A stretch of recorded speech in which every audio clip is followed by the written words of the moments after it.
मैंने आपको वचन दिया, मैंने परमेश्वर से आपके लिए वचन लिया। अब वचन को मानना आपकी रिस्पॉन्सिबिलिटी है। जिस तरह एक दास की रिस्पॉन्सिबिलिटी बनती है अपनी कलीसिया के लिए, जिस तरह हमारी रिस्पॉन्सिबिलिटी आपके लिए कि हमने अपने आप के लिए मरना है ताकि आप आजाद हो। हमने आपके लिए प्रेयर करनी है, हमने अपनी अभिलाषों को, अपनी चीजों को, अपने आप को त्यागना है, हमने अपने आप को पूरी तरह से देना है ताकि हमारी कलीसिया आजाद हो। जिस तरह हमारी रिस्पॉन्सिबिलिटी है और हम अपनी रिस्पॉन्सिबिलिटी को पूरा कर रहे हैं, इस तरह कलीसिया की भी रिस्पॉन्सिबिलिटी आपको पता है। जिस तरह एक चरवाहे की रिस्पॉन्सिबिलिटी है उसकी भेड़ों की रक्षा करने के लिए, इस तरह भेड़ों की भी रिस्पॉन्सिबिलिटी है अपने चरवाहे के पीछे पीछे चलने के लिए। अगर चरवाहा चल रहा है और भेड़ें इधर उधर मुंह मारती फिर रही हैं, फिर वो ऐसे गड्ढे में गिरेंगी, फिर उनकी जिंदगी में कुछ नहीं होगा। अगर भेड़ें चरवाहे के पीछे पीछे चलती हैं तो चरवाहा उनको सही राह के ऊपर वो लेके चलता है। कहता वो अच्छा चरवाहा है जो अपनी भेड़ों के लिए कहता जान भी दे देता है। तो उसने आपके लिए जान दी है, वो अच्छा चरवाया हमारा। तो हमने किसके पीछे चलना है? उसके पीछे। हमने किसके पीछे चलना है? उसके वचन के पीछे, उसकी आवाज के पीछे जो आपको वो बताता है हर संडे, हर बुधवार जो आपको वो देता है। आपने उस आवाज के पीछे चलना। ऐसा हो नहीं सकता कि वो आपको आवाज दे, आपको वचन दे तो आप छुटकारा ना लो अगर आप उस वचन को फॉलो करो। ऐसा हो ही नहीं सकता। तो आज से आपने अपने चरवाहे के पीछे चलना है।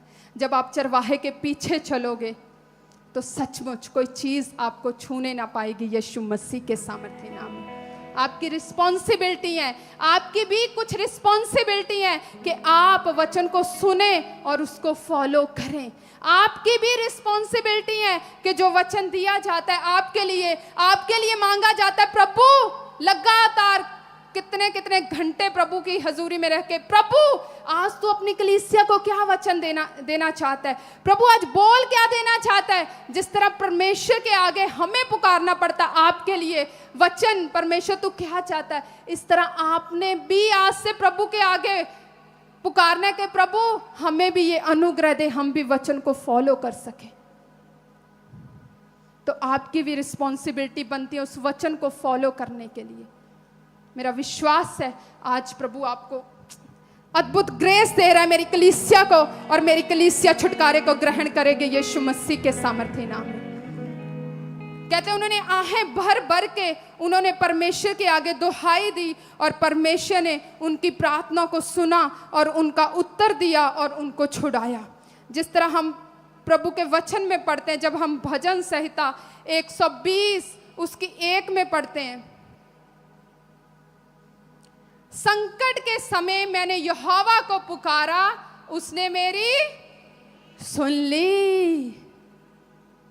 जब हम इस वचन को पढ़ते हैं तो जब हम इस लाइन को पढ़ते हैं कि संकट के समय मैंने यहोवा को पुकारा, कहते उसने मेरी सुन ली। लोग कहते मैं दुख में हूं प्रभु और तू सुनता मेरी। जब हम इस वचन को पढ़ रहे हैं तो हम परमेश्वर के एक प्रेम को महसूस कर रहे हैं, प्रभु की एक दया को, प्रभु की एक चिंता को जो आपके प्रति परमेश्वर दिखाता है। जब हम इस वचन को पढ़ रहे हैं तो परमेश्वर की हम उस चिंता को, प्रभु की उस दया को, प्रभु के उस प्रेम को हम इस वचन के द्वारा जान सकते हैं। कितने लोग महसूस कर रहे हैं प्रभु की उस दया को, प्रभु की उस चिंता को? जो लोग कहते हैं कि प्रभु मेरी चिंता नहीं करता, पर प्रभु का वचन कहता है संकट के समय मैंने, उसका वचन कहता है संकट के समय परमेश्वर क्या कहता संकट के समय तूने मुझे पुकारा और मैंने तेरी कहता सुन ली। ये परमेश्वर का प्रेम आपके लिए प्रकट है। लोग कहते परमेश्वर मेरी सुनता नहीं है, मुझे इस हालात से बाहर नहीं निकालता। परमेश्वर कहता जब तू लगातार मेरी दुहाई देता रहेगा, जब तू लगातार मेरे सामने बैठा रहेगा, तो परमेश्वर का वचन कहता है मैं तुझे जरूर सुनूंगा, जरूर तेरा उत्तर दूंगा। कहता वचन में लिखा है पुकारा यहोवा ने सुना। जब ऐसे पुकारते हैं यहोवा, परमेश्वर कहते हैं हाँ वो सुनता है। ऐसे आप बोलते परमेश्वर मेरी सुन, वो कहता मैंने पहले ही अपने कान को तेरी ओर लगाया हुआ है, मैं सुनता हूं तेरी। आप कहते सुन, वो कहता मैं ध्यान से सुनता हूं, मेरा तो ध्यान ही तेरी प्रार्थना की ओर रहता है। कहता है एक बार प्रार्थना करके तो देख, कहता है एक बार पुकार के तो देख, कहता है एक बार मेरी हजूरी में आके तो देख, कहता है एक बार देख तो सही, एक बार परख के तो देख। कहता यहोवा कितना भला है, कहता धन्य है वे जो उसकी शरण में आते हैं, जो उसको पुकारते हैं, जो उसकी दुहाई देते हैं। कहता मैं सुनता हूं उनकी, हाँ मेरे बेटे क्या है। ऐसा है वो परमेश्वर। उस महान परमेश्वर की तारीफ करो, उस यंदा परमेश्वर की तारीफ करो। उस सचमुच वो महान परमेश्वर है। कहता वो सुनता है, वो देखता है, उसके कान कहते बहरे नहीं है, वो सुनता है। उसका हाथ कहता छोटा, इतना छोटा नहीं है कि वो तुम्हारा उद्धार ना कर सके, वो करता है। वो आज भी वो वही परमेश्वर है जिसने इजराइलियों की लाइफ में कार्य किया। वो वही परमेश्वर है, वो वही परमेश्वर, वो वही प्रभु यीशु मसीह जिसने अंधों को आंखें दी, लंगड़ों को चलाया। और आज भी वही परमेश्वर है जो आपके जीवनों में वो कार्य करने की ताकत और वो सामर्थ्य रखता है। आज वो किसके द्वारा कार्य करता है? आज वो पवित्र आत्मा के द्वारा आपके जीवन में कार्य करता है। और ये गवाहियां, ये टेस्टिमनी, ये छुटकारे, ये चंगियाइयां इस बात के सबूत हैं, इस बात का ये एक चिन्ह है कि सचमुच पर प्रभु यीशु मसीह आज भी आपके जीवन में कार्य करता है। वो लड़का जो नशे करता था इतने सालों से, सोचो उसने तो प्रभु को जाना भी नहीं, वो तो आया पहली बार। तो सोचो प्रभु ने, तो सोचो जो व्यक्ति आया ही पहली बार, परमेश्वर ने उसके ऊपर दया की, अपने दूतों के द्वारा उसको पकड़ के रखा कि आज तो इसका छुटकारा करना ही करना है। तो सोचो आप तो हो ही, आपने तो अपना जीवन दिया हुआ है परमेश्वर को, तो वो आपका क्यों ना छुटकारा करेगा? तो वो आपका भी छुटकारा करेगा, क्योंकि परमेश्वर हर एक जन से एक सा प्रेम रखने वाला परमेश्वर है। कहता मैंने पूरे जगत के लिए, कहता मैंने अपनी जान दी है पूरे जगत के लिए, पूरे जगत, हर एक जन के लिए कहता मैंने जान दिया। कहता मेरी नजर में कोई पक्षपात नहीं है, कोई कहता मैं किसी के साथ कोई पक्षपात नहीं करता। कहता जो मुझे पुकारता है दीन होके, नम्र होके, मेरी दुहाई देता है कि परमेश्वर मेरी सुन, तो कहता मैं सुनता हूं, उनके ऊपर दया करता हूं। कहता मैं आया हूं दया करने के लिए। कहता मैं प्रेम चाहता हूं, मैं प्यार चाहता हूं। तो इसलिए परमेश्वर आपसे प्रेम चाहता है, प्रभु आपसे प्रेम चाहता है कि आप उसके प्यारे बेटे और बेटियां बने। आप प्रेम से उसके सामने जाएं और वो आपकी प्रेम से सुने और पुकारें, वो आपकी सुने। मेरा विश्वास है आप पुकारेंगे, वो आपकी सुनेगा यीशु मसीह के सामर्थी नाम में। पहला पॉइंट क्या है? ऊंची बोलो। पहला पॉइंट क्या है? नम्र होना। दूसरा क्या है? उससे प्रार्थना करनी, लगातार प्रार्थना में बने रहना जब तक आप अपनी गवाही तक ना पहुंच जाओ। जिस तरह मैंने आपको बताया, बोझ, हजूरी, अभिषेक, बढ़ना, बोझ खत्म और आप फ्री। जब तक आप इस लेवल में, मतलब जिस तरह एक व्यक्ति नहीं होता जो कहता मैंने मतलब अपने छुटकारे के लिए एक इतना, जिसको बोलते हैं इतने वो हो जाओ ना कि मैंने छुटकारे को लेना ही लेना है। प्रभु ने परमेश्वर मुझे छुटकारा देना चाहता है और मैंने छुटकारे में को लेना ही लेना है। जिससे कहते हैं ना कि एक व्यक्ति जब तक उसको मिल ना जाए, कहता जब तक तुझे मिल ना जाए पुकारता रहे, जब तक आपको छुटकारा मिल ना जाए आपने हटना नहीं है। जो हटेगा नहीं वो इस वचन के अनुसार, मैं आपको प्रोफेसी देती हूँ, आप यहाँ पे गवाही के साथ खड़े होंगे यीशु मसीह के सामर्थ्य नाम। आप इस वचन के अनुसार गवाही देंगे कि मैंने वचन को सुना, मैं इस बोझ के नीचे था, मैंने पुकारा परमेश्वर को, मैं हटा नहीं। मेरी लाइफ में इतनी प्रॉब्लम्स आए, मुझे शैतान ने ये करना चाहा, मेरे मन में शैतान ने ये नेगेटिव डाला, पर मैं हटा नहीं। बहुत सारी प्रॉब्लम्स आई प्रेयर में, पर मैं हटा नहीं, मैं बना रहा, मैं पुकारता रहा। वो हालात जिसके लिए मैं प्रार्थना कर रहा था, ऐसे लग रहा था वो तो हालात और बढ़ रहा है, पर फिर भी मैं हटा नहीं, मैं बना रहा प्रभु की हजूरी में, और परमेश्वर ने मुझे आज़ाद कर दिया। और मैं आज आपके सामने गवाही के साथ खड़ा हूँ। इस तरह आप गवाही के साथ खड़े होंगे यीशु मसीह के सामर्थ्य नाम में। और तीसरा पॉइंट आपने करना है अपने छुटकारे के लिए, उपवास सहित प्रार्थना। कितने लोगों ने संडे, मैंने बोला था 21 दिन आपने उपवास प्रार्थना रखनी है। कितने लोगों ने उपवास सहित आप प्रार्थना में हो? आप ऑलरेडी इस कार्य को कर रहे हैं, आप छुटकारे की ओर बढ़ रहे हैं यीशु मसीह के सामर्थ्य नाम में। उपवास सहित प्रार्थना, उपवास सहित प्रार्थना। जब आप अपने शरीर को मारते हैं, पूरी तरह से तोड़ते हैं, आप अपनी लाइफ में ऐसे परमेश्वर को दिखाते हैं कि प्रभु देख, मैं अपने छुटकारे के लिए सीरियस हूँ। जिस तरह मैंने आपको बताया था कि कुछ जातियाँ बिना प्रार्थना, बिना उपवास के आपके जीवन से वो नहीं जाती। इसी तरह कुछ आपकी लाइफ में छुटकारे आपकी लाइफ में तब होते हैं जब आप उपवास के सहित प्रार्थना में जाते हैं। जब हम बाइबल में भी पढ़ते हैं, हम बहुत सारे लोगों के बारे में पढ़ते हैं, उनके कुछ छुटकारे तब हुए जब उन्होंने उपवास के सहित परमेश्वर को पुकारा, उपवास सहित उन्होंने प्रार्थना की, प्रभु के सामने वो नम्र हुए, दीन हुए, परमेश्वर के सामने वो गए उपवास के सहित, तो परमेश्वर ने उनको छुटकारा दिया। इसी तरह जब आप उपवास सहित प्रार्थना में जाओगे तो परमेश्वर आपको छुटकारा देगा यीशु मसीह के सामर्थ्य नाम में। क्योंकि जब आप एक उपवास सहित प्रार्थना में चले जाते हैं तो एक आत्मिक जगत में, जिस तरह मैंने आपको बताया था, प्रभु का वचन कहता है कि आपकी लड़ाई जो है वो मांस और लहू के साथ नहीं है। आपकी लड़ाई उन अंधकार की शक्तियों के खिलाफ है, उस शैतान के खिलाफ है आपकी लड़ाई, जो आपको अपनी गवाही लेने के लिए रोकता है, जो आपको अपनी लाइफ में उस बोझ से आज़ाद होने के लिए रोकता है। आपकी लड़ाई उस शैतान के खिलाफ है। आपका हस्बैंड बुरा नहीं है जो नशे करता है, आपकी वाइफ बुरी नहीं है जो लड़ाई झगड़ा करती है आपके साथ, आपके बच्चे बुरे नहीं हैं जो आज्ञाकारिता में नहीं है, वो बुरे नहीं हैं। मैं सबको बताती हूँ कि इंसान बुरा नहीं है, लेकिन इंसान के पीछे जो आत्मा है वो बुरी है।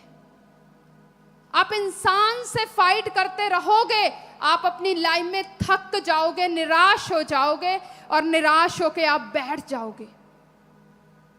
जब तक आप एक इंसान से ही लड़ते रहोगे कि ये मेरी वाइफ बुरी है, ये बड़ा लड़ाई झगड़ा करती है, मैं तो इससे तंग आ चुका हूं, जब तक आप ऐसे ही रहोगे कि मेरा हस्बैंड बड़ा नशे करता है, ये कभी सुधरने वाला नहीं है, और आप रोज उसके साथ लड़ाई झगड़ा करते हैं, रोज आप एक दूसरे से लड़ते हैं, रोज गुस्सा करते हैं, रोज अपने बच्चे के लिए आप उसको बोलते हैं, वो आपकी आज्ञाकारिता में नहीं है, रोज आप अपने बच्चों को बोलते हैं बच्चों फोन छोड़ दो, सारा सारा दिन फोन ते नहीं बैठी दा, अक्खां खराब हो जांदियां।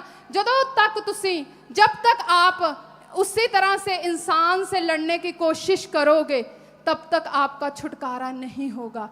और जब आप उस इंसान के पीछे की वो आत्मा को समझ जाओगे कि मेरी वाइफ बुरी नहीं है, मेरी वाइफ तो सबसे अच्छी वाइफ है, मेरा हस्बैंड बुरा नहीं है, मेरा हस्बैंड तो सबसे अच्छा हस्बैंड है, अगर ये नशा करता है तो ये इसके जो नशा कराने वाला आत्मा है वो बुरा है। जब आप उस आत्मा के खिलाफ बैठते हैं, जब आप उस आत्मा के खिलाफ प्रार्थना में जाते हैं, फायर प्रेयर करते हैं, लड़ते हैं, डांटते हैं शैतान को, आप अपने हस्बैंड के सामने बिल्कुल चुप रहते हैं, उसके सामने आप बिल्कुल प्रेम दिखाते हैं, चाहे वो नशा करके भी आया फिर भी आप उसको अच्छा अच्छा खाना बना के देते हैं कि देखो मैंने तेरे लिए आज क्या बनाया। जब आप उसके साथ प्रेम करते हैं और प्रेयर में आप शैतान के खिलाफ पूरा गुस्सा निकालते हैं, तो आप एक दिन देखते हैं वही हस्बैंड जो पूरा नशे में आपके घर आता था, आप एक दिन देखते हैं वो हस्बैंड ऐसे पूरा आजाद होके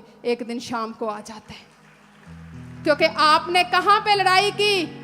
आपने पीछे लड़ाई की, पीछे उस शैतान के खिलाफ। आपने हस्बैंड से लड़ाई नहीं की, आपने जो आपके हस्बैंड के को नशा करवाता था, वो दुष्ट आत्मा, वो शैतान, आपने पीछे उसको ऐसे डंडे मारे हैं, तो वो दुष्ट आत्मा छोड़ के गया और आपके हस्बैंड को फ्री किया।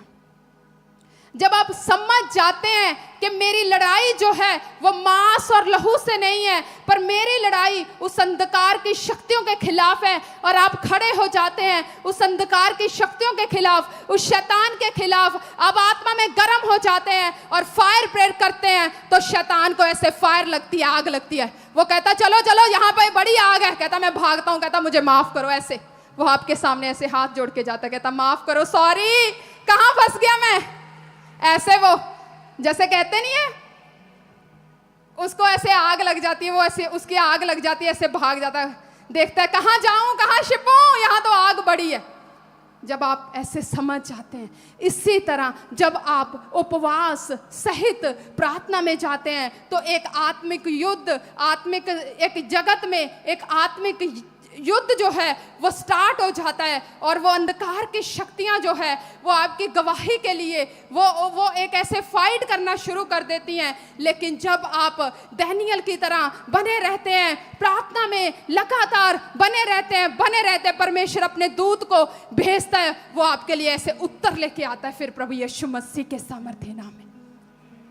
इसीलिए जब हम वचन को पढ़ते हैं, जब दानियेल 10 उसकी 12 में लिखा है, जैसे मैंने आपको बताया था कि परमेश्वर ने अपने लोगों को, सारे विश्वासियों को, पता है मैंने बुधवार बताया था कि आप अकेले नहीं है। कितने लोगों को पता? चलो हुण बाकियां नूं की करिए, किद्दां इन्हां नूं समझाइए। हुण है जा तुसीं वचन ही नहीं सुनना, तुसीं रात नूं डरी जाना, फिर तुसीं सौना कहना मैनूं तां बड़ा डर लगदा। जो वचन ही नहीं सुनना तुसी, मैंने आपको बताया था आपके साथ स्वर्गदूत हमेशा रहते हैं। जिन्ने लोगों ने वचन नहीं सुनिया, फैसला करो पहला इत्थों के बुधवार का वचन सुनांगे असीं। इदां ना डरियो कि मेरा मोबाइल का जिहड़ा वो डाटा है वो खत्म हो जाना है। वचन सुनना ही सुनना। एक वीडियो कोई घट देख लियो, पर वचन जरूर सुनियो, ठीक है। मैं थानू बहुत प्रेम करती, मैं डांटती भी बहुत है, प्रेम भी बहुत करती है। तो क्या है, परमेश्वर ने आपको स्वर्ग दूत दिए हुए हैं। तो जब आप पुकारते परमेश्वर को, लगातार बने रहते हैं प्रेयर में, तो परमेश्वर दूत को भेजता है। आपको पता है शैतान इतना गंदा है ना, इतना वो घटिया है, इतना वो बुरा है, जितना उसको बोलो उसके लिए वो कम है। वो हमेशा वो इस चीज में लगा रहता है कि कहीं आप अपनी प्रार्थना का उत्तर ना ले लें। तो अगर जिस तरह आज आप वचन को सुन रहे हैं, आपको पता है कि आप शैतान की युक्तियों से अनजान नहीं है। मैंने कोई भी चीज़ शैतान के लिए कोई भी डोर खोल के नहीं रखना ताकि वो मेरे ऊपर ऐसे अटैक करे। जब आप ऐसे उसकी युक्तियों से अनजान नहीं रहते, आप ऐसे प्रभु को पुकारते रहते, तो परमेश्वर आपकी सुनता है। वो हमेशा इसी चीज़ के लिए लगा रहता है कि कहीं आप उत्तर ना प्राप्त कर लें। जब दानियेल को हम पढ़ते हैं, जब वचन में लिखा है, जिस तरह दानियेल ने, फिर उसने मुझसे कहा, हे दानियेल मत डर। परमेश्वर कह रहा है अपनी कलीसिया से, मेरे बच्चों, मेरे प्यारे प्यारे बच्चों, मत डरो, मैं तुम्हारे साथ हूं। कहता परमेश्वर कहता मत डरो। कहता हे दानियेल मत डर, क्योंकि पहले ही दिन जब तूने समझने बूझने के लिए मन लगाया, मैं कहती हूँ कि जब आपने लास्ट संडे मैंने वचन को बताया और आपने फैसला किया यहाँ पे कि हाँ परमेश्वर हम उपवास सहित प्रार्थना में जाएंगे, और जिस तरह आज कई लोग प्रार्थना उपवास के साथ प्रार्थना में जाने के लिए फैसला करेंगे, तो परमेश्वर ने कहा जब तूने उसका फैसला किया, जब तूने मन लगाया, तो परमेश्वर का वचन कहता है और अपने परमेश्वर के सामने अपने आप को दीन किया, उसी दिन तेरे वचन कहता सुने गए, कहता उसी दिन तुम्हारी प्रार्थना सुन ली गई है और मैंने तेरे वचनों के कारण कहता मैं आ गया हूं। परमेश्वर ने, मैं आपको बोलती हूं सचमुच, जब आपने 21 दिन उपवास प्रार्थना रखने के लिए फैसला किया और आपने लगातार उस प्रेयर के लिए जो आपका टॉपिक है आपने उसको परमेश्वर के आगे रखा और रोज मैं आपके लिए उस प्रेयर, आपके टॉपिक के लिए रोज मैं प्रेयर कर रही हूँ। मेरा विश्वास है जब हमने आपके विषयों के लिए प्रेयर करनी स्टार्ट की और जब आपने फैसला किया और अपने विषयों को परमेश्वर के आगे रखना शुरू किया, मैं ये विश्वास करती हूँ, मुझे विश्वास है प्रभु ने उसी समय आपकी सुन ली है। और जब आप हटोगे नहीं 21 दिन प्रार्थना, उपवास सहित प्रार्थना में, तो आप दानियेल की तरह उत्तर के साथ, गवाही के साथ वापस आएंगे यीशु मसीह के सामर्थ्य नाम में। सब जन बोले आमेन, आमेन, बोलो हालेलुया, हालेलुया। परमेश्वर की स्तुति हो, क्योंकि वो भला है, वो महान है, वो सामर्थी है।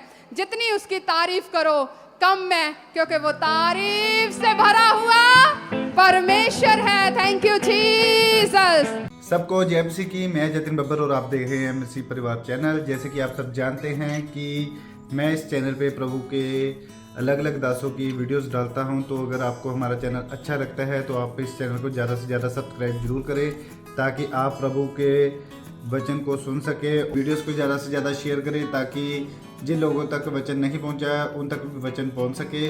सबको जय मसीह की। एक बार मैं आपसे दोबारा कहूँगा कि इस चैनल को सब्सक्राइब जरूर करें और वीडियोस को ज़्यादा से ज़्यादा शेयर करें। जय मसीह की।